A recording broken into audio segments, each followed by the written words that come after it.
Houseblend. G'day all humans, welcome back to Houseblend Season 2. It's your host Calexico here, and today we're featuring Mbrascatu performing Tutto Cambia.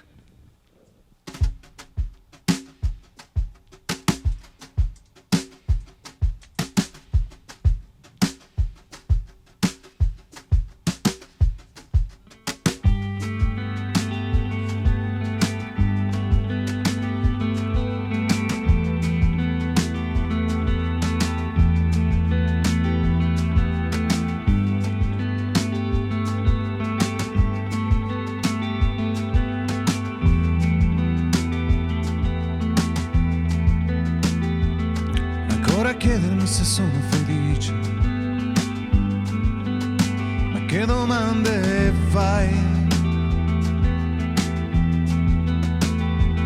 Ti ricordi quella stanza? Te la ricordi sì? Siamo soli, l'avrai capito anche tu. Come sempre mancabilmente qualcuno ci tradirà, mentre tutto cambia,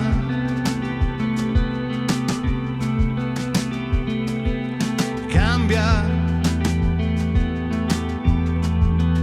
mentre tutto cambia.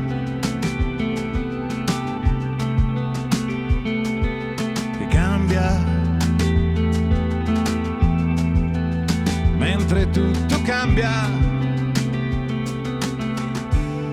e cambiamo anche noi,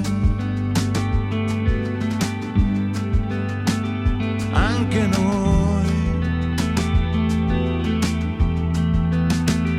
anche noi, anche noi.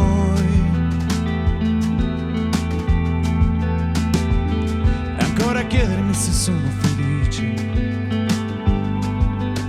ma tu come stai? Ti ricordi quella strada? Quella ormai non c'è più. Siamo assenti, rinchiusi nelle città.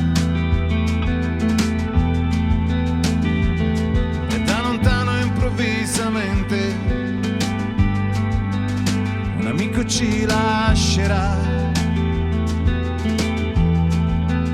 mentre tutto cambia,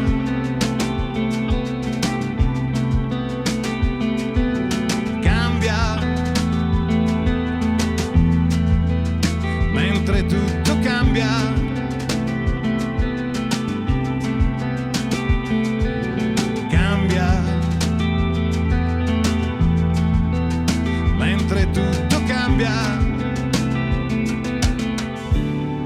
E cambiamo anche noi, anche noi, anche noi, anche noi.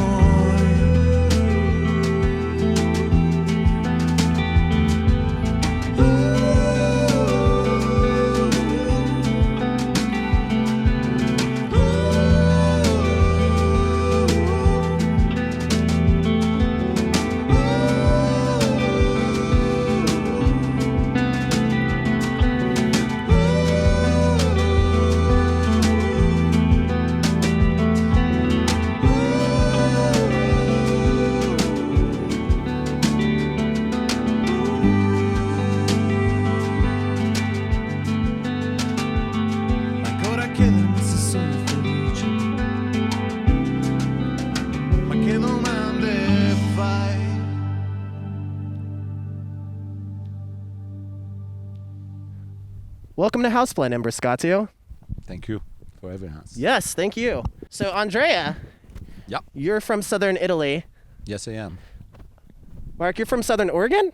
I'm from the Midwest originally. Or Midwest originally, okay. And you're from Oregon area as well? Yeah. Grew up actually pretty close to where we're filming today, out in Gladstone, and spent the whole of my life in the Portland metro area.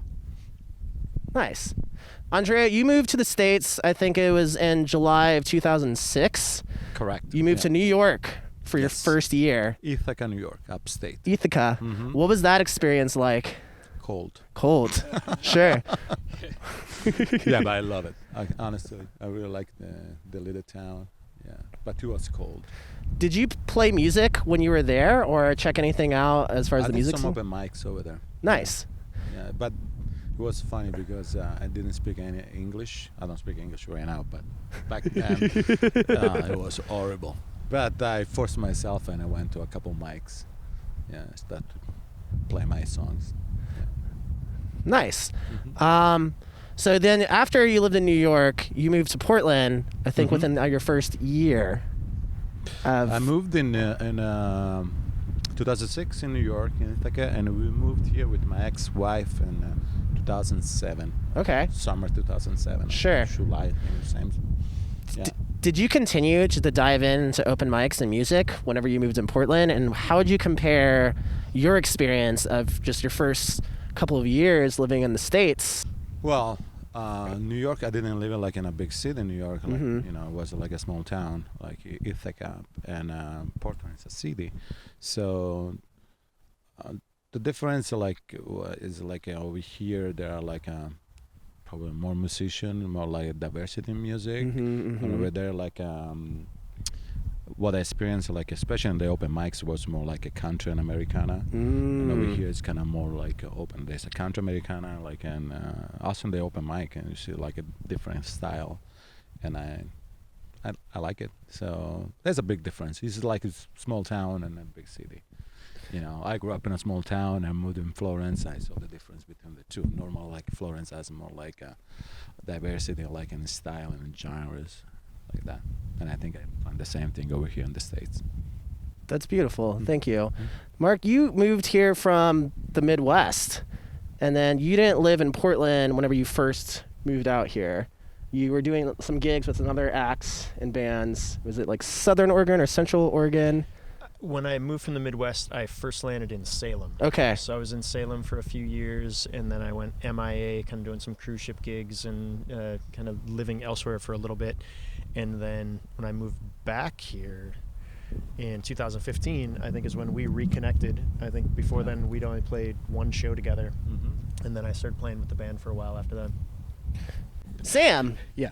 You're a native Oregonian. Yeah. So you've been playing music for a while. Yeah. Basically started playing professionally as soon as I got out of... Yes. All right. Got an audience. I started playing professionally basically as soon as I got out of high school. Went to college at Portland State for music, and then just kept rolling with it. So at what point did you all meet each other? Because I know you two have been playing together for a while. So how did you approach Sam, or how did that connection occur? Yeah. I was playing in another group at the time. Would have been Lily St. Anne, right? Yeah. That would have been the project I was playing with at the time. A little trio project that doesn't play together anymore, but it was a cool group. And we were co-billing a show with Mbrascatu. And I really loved his music. I loved his songwriting. We connected after the show, and just kind of one thing led to the next and started playing together. We first just started kind of doing some duo shows together. I subbed in Mbrascatu every once in a while and just kept playing with him more and more often. A question for me. Yeah, how did you two bump elbows? I actually was first brought into the picture playing one show at the Star Theater with the band opening for an African band called Bombino. Okay. And that was our friend Dan Sullivan that brought me into the mix, who was playing... Long time ago, yeah. And Dan was playing bass in the band at the time, and and then I just became a fan of the band. It kind of became my driving music, and it was really just something I was into, but it was a one-off gig. So it wasn't until several years later that it actually worked out to start playing more regularly. That's so cool. And then whenever you first started, you didn't go by the name Mbrascatu. Is that correct? Yes. We had this Andrea Algieri band, and I hate it, honestly. And the name of Mbrascatu came because one night we were super drunk, and we were talking about nicknames, and everybody, and we were still looking for a name because I said I don't like this name. I want to find a good name for the band, and everybody started to say, "Oh, my nickname is that, and my nickname is that," and I said I didn't have any nicknames, but I have family nicknames. Sure. And I said, which one is it? And I said, Mbrascatu. And the drummer, Matthew Louis Roland, I said, man, this is great. This is the name of the band. And we were drunk, we agree. And since then, so yeah.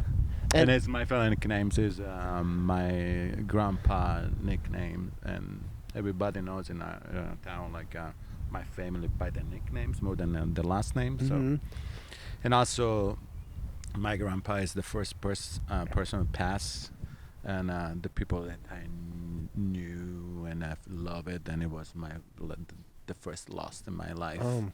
And he loved me, and he bought also my first guitar.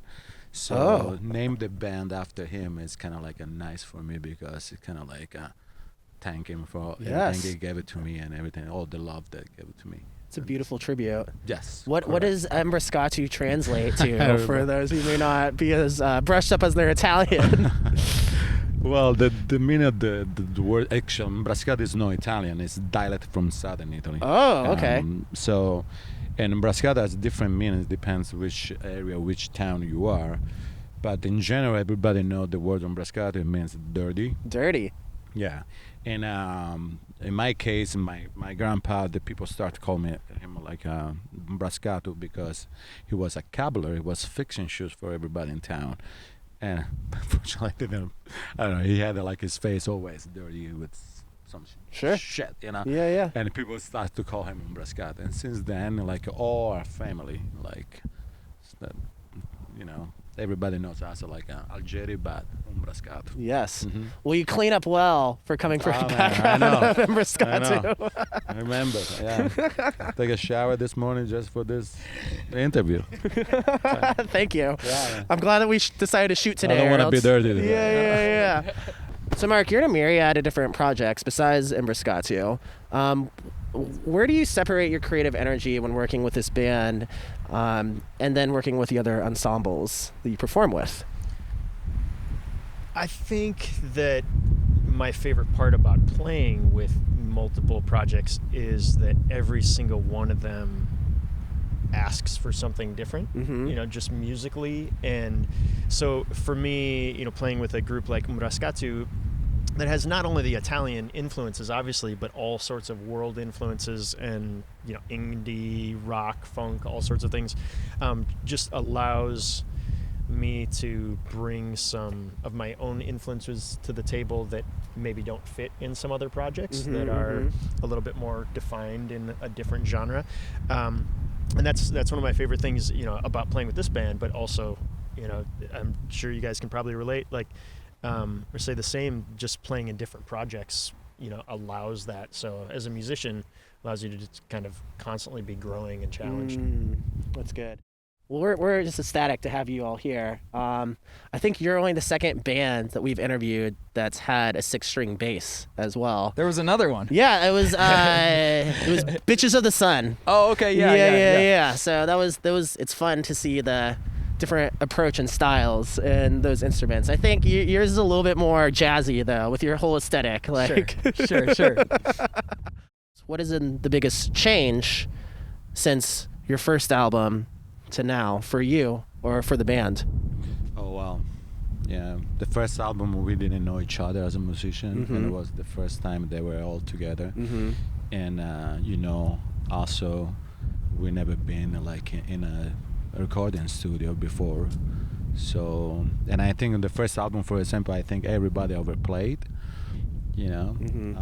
just because of no experience. Sure. And the band is like together for a long time. Musicians. We had like a different drummers, different player, different bass player. But when you are together for a long time, and you play for a long time, you learn stuff like in everything, right? Right. And I learned how to don't play too much, and everybody I think learned the same thing, because sometimes you can say something like with 2 words instead of 10. And I think it's the best thing. And actually the things that it will be like in this album, the new album, that everything has less words than I mean musically. And yes. Not a lot of stuff, and just minimalist in a way. And for me, like I think it's nice when you want to say somebody I love you. You say I love you or ti amo. You don't need to use anything else. You just go straight to the point. Te amo. And say ti amo. And it's not like you are my love, blah blah blah blah blah blah blah. No, just go straight to the point. And when you say something like an Aussie musical, when you play like a couple notes in a song, you make it more effective. Play like a 20. Sure. And this is what I learned like in all these years, that less is better. Yes. Well, and I'm not all the time. Not all the time. Most of the time. Well, I'm glad you touched on like the love songs, because maybe some people who may not understand Italian may not know what you're saying. And it's like, oh man, this sounds really pretty. This sounds really nice. But you've like touched on subjects like homelessness and other like social charges, causes in your songwriting. So I've did a little homework, and I believe with your style, you like to write your melodies and music first, and then your lyrics. Yeah. How do you decide which melodies are going to go with these very socially active songs versus something that's more pretty like a love song? I think the normally the melodies speak to me all the time. Okay. They tell me like what is the song about. Sure. It's kind of weird way to put. No.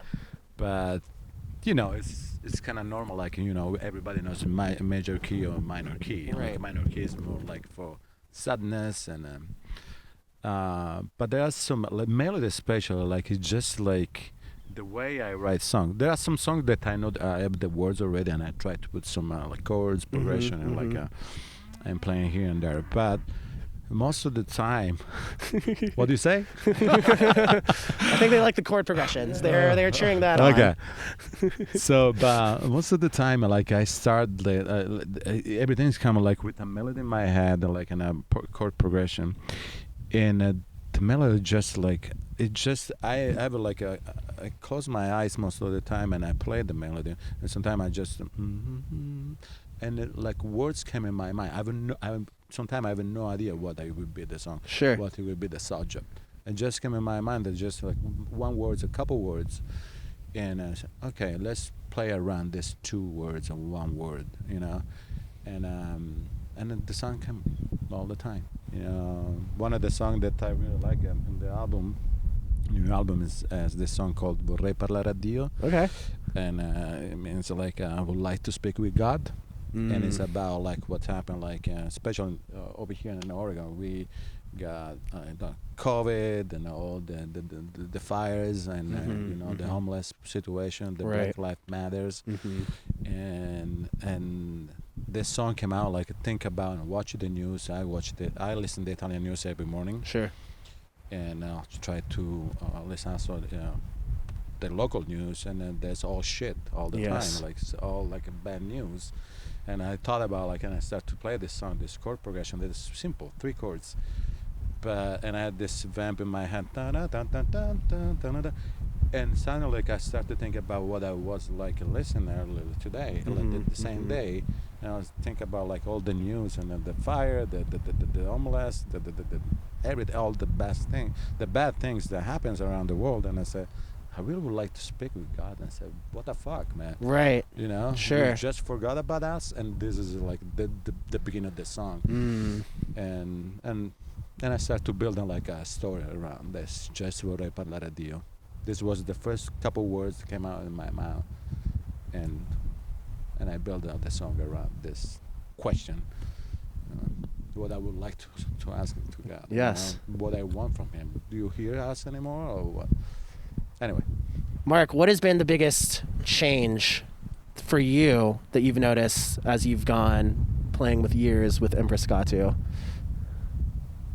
The biggest change, Yes. like while playing with the band. Yes. I think for me, it's for me personally with the band. Like one thing that changed over a period of time was just being able to get involved a little bit more with some songwriting, Mm-hmm. because when I first came on board, the band already had 2 albums out, which again I mentioned before I was kind of a fan of. So I listened to them a lot, but not necessarily for the sake of learning the drum parts per se. So when you first play with the band, it's kind of just getting your head wrapped around the parts. Sure. But to some extent, I feel as a sideman still playing in a cover band in a way, because Fair you're learning enough. somebody else's Yes. parts in some way, even if you love the music. you know? Right. But once we'd played together for quite a while and the band started writing songs together, Mm-hmm. that for me is always a place I love getting to, with any band, and definitely did with this group, because you get to infuse some of your own ideas. And I think when you have a group of good players all not only writing parts but changing each other's parts, influencing Mhm, each other, mhm. and bouncing ideas back and forth, like you're bound to just create a greater product. So, working on the Elementi album was just really awesome, and that was, just a big change from when I first started. Thank you. Sam, besides your more creative expression, what's been your favorite part about continuing to work with Mbrascatu and these players? Yeah, a lot of it is just the music is totally different than anything else I play around town. It's a real variety and diversity of sounds. Love the people in the band. These are like some of my better friends in town. Have a great time playing with them. And kind of to touch on what Mark was just saying, like being able to kind of spread my creative wings in this latest project. This is the first album that I've been involved in with recording or anything, and being able to not only like determine how I'm playing a bass line or what's coming out, but Andrea was really open with me saying like, hey, what if we did like this chord movement here, or if we like walked up here, and being able to have that kind of expression, whereas previously, like Mark was saying, it was just kind of learning the part, like learning the song and in the sections, and having that freedom now has been really fantastic. And yeah, I love playing with these guys. I loved playing with them even when I was just playing other parts, and I love it even more now that I get to put my stamp on it a little bit. That's awesome. What's the biggest difference for you as touring in Italy versus touring in the States? The food. The food. Yeah. The difference between here and there, I love both. Okay. Food-wise, of course. And but yeah, I love it. I mean, I want to see more places of it, because U.S. is huge. Right. When I think about like Italy, just like California. Mm-hmm. But yeah, I like both countries a lot. This is my house right now. Yes. Oregon became my house, and I have a bunch of friends. And thanks to the music too. I mean, so many people. I'm happy. So I like both country, and I like to play music in both countries. Yes. Well, we really enjoy having you here, and we just think that your live performance is fantastic. So thank you all for being here. Thank you very much. And if you're a city or a country out there and you think you have incredible food and a stage for Mbrascatu, you let us know in the comments what city has the best meal to pair with them, and they might come and see you. Who knows? Absolutely.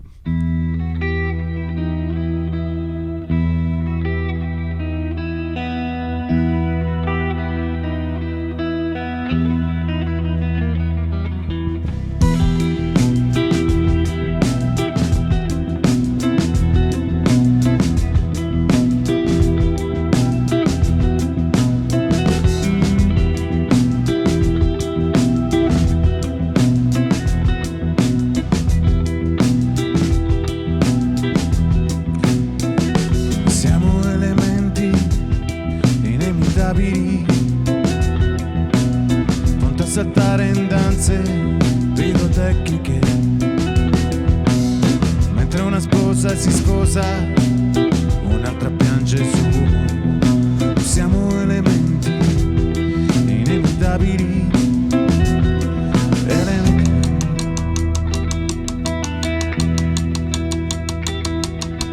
Siamo elementi a volte odiabili, accecati dal potere, incontrollabili. Edifichiamo i palazzi sulle nostre macerie. Siamo elementi a volte odiabili, elementi.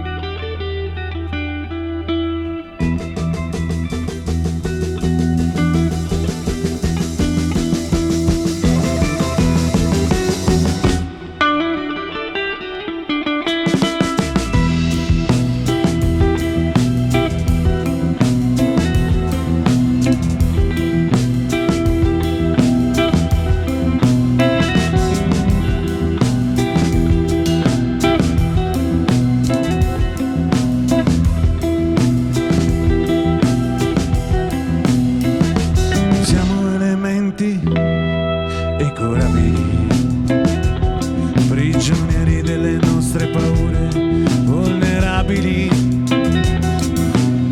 e rincorriamo il nostro vivere, non contemplando la vita. Siamo elementi incurabili, elementi.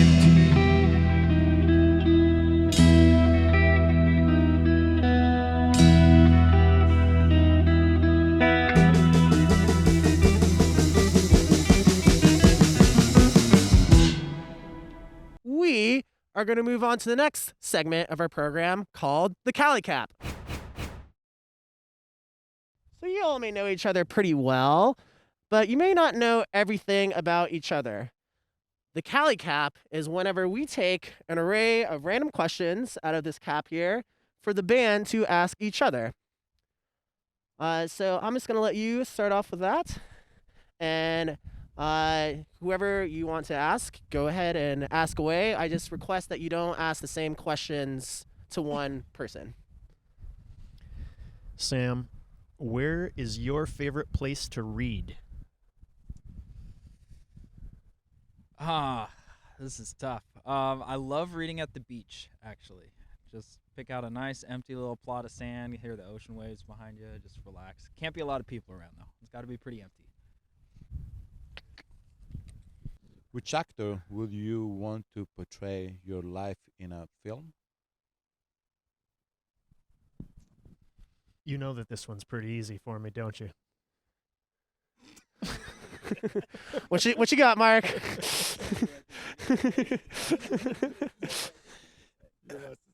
The answer I should give for this is Craig Ferguson, the Maytag man from the show Eureka, because we often are told that we look alike. Actually, he's probably not told that. I think I'm probably the only one that's told that, but he does steal all my acting gigs anyway.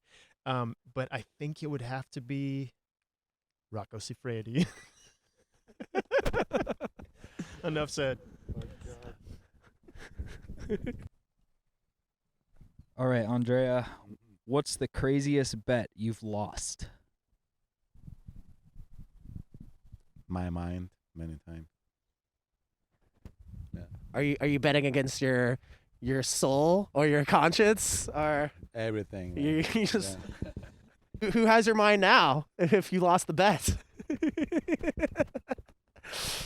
My girlfriend. Ah.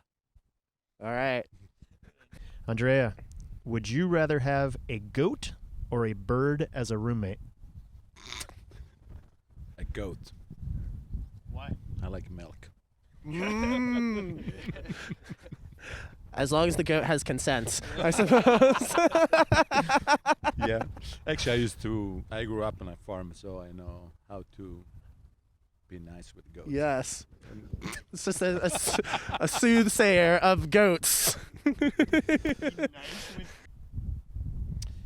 What wine? Pears. Okay. I don't have my glasses on. Blame the handwriting, not Yeah. the sight. What wine pairs best with Mbrascatu? This is tough. Let's go with a Pinot. Nice and dark and flavorful. Mbrascatu, do you have any parting words for the humans who may be listening or tuning in? Nope. Nope.